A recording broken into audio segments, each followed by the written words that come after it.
This question is addressed to which council? Senior citizens are concerned about quick increases in taxes.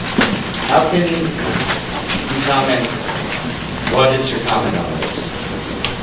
Well, I don't think that's an issue for senior citizens. I'm concerned about increases in taxes also. The thing that we have to remember as a community is that we have to provide services for the citizens. So that we have to find out how we're going to get the money to provide those services. The easy answer is just tax everybody some more. That's not the right answer.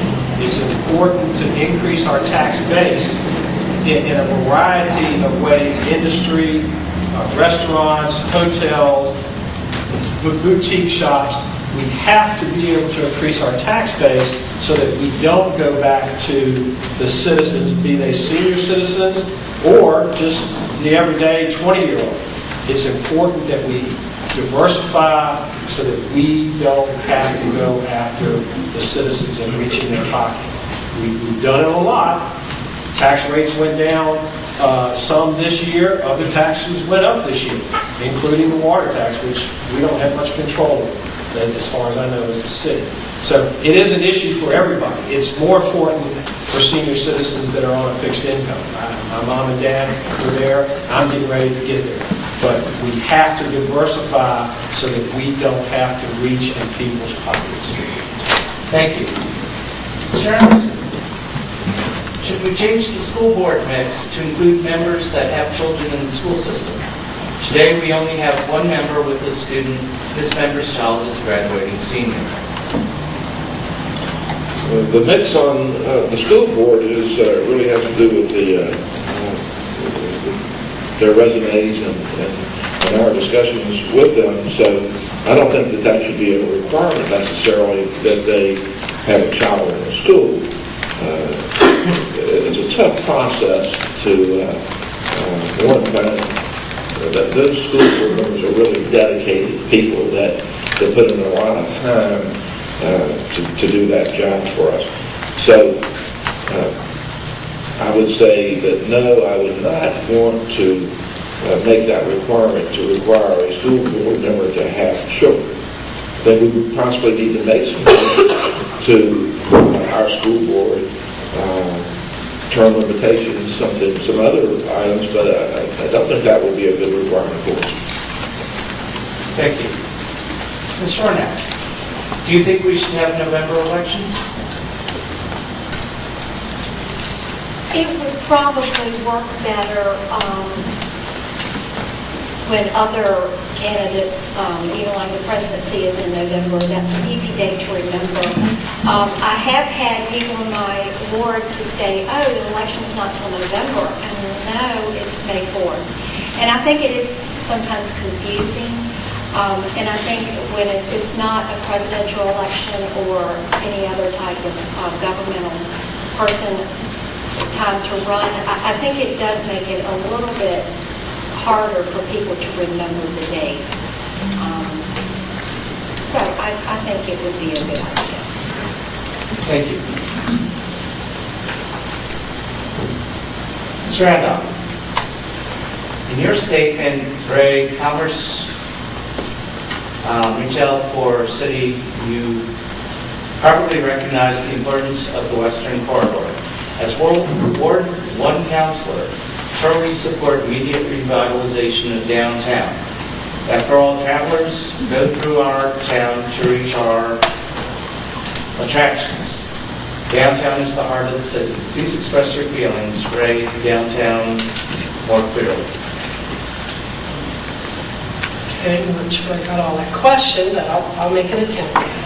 I think downtown is an important part of the city. It has been in the heart of the city for many years, and many people certainly feel that we are still, it is important because we are still paying on that $20 million bond that it was for the downtown plan and the renovation of downtown. I do believe that we do need to look at the renovations, but I know that any other community that has a small downtown where big boxes and malls have taken away business, they've had to look at diversification in their downtown and make it unique and a destination. And I think with the renovation of the Butterworth building, that we're looking at doing that. I think with economic development on the Patrick Copeland site with a riverfront and a festival space, we could do much to bring more people to that destination. We've got a few new restaurants in town, and I believe that all of those things together will be something. But we have to look at what the priority is, and that has to be good for the city. While that is a priority, it may not be our number one priority, and that'll have to be decided by the citizens and the council. Thank you. Mr. Harris, have we got enough funding to complete the renovation at the high school? If not, how did we get that? At the last idea that has come forward is that we need $20 million in order to complete the renovation. That's the last word that I have heard. But we were not interested in finishing this renovation until we have sufficient funds to complete the renovation. I think that the citizens demand that. I think that the citizens would appreciate that, and I believe that the students would also appreciate it. Thank you. Sure now.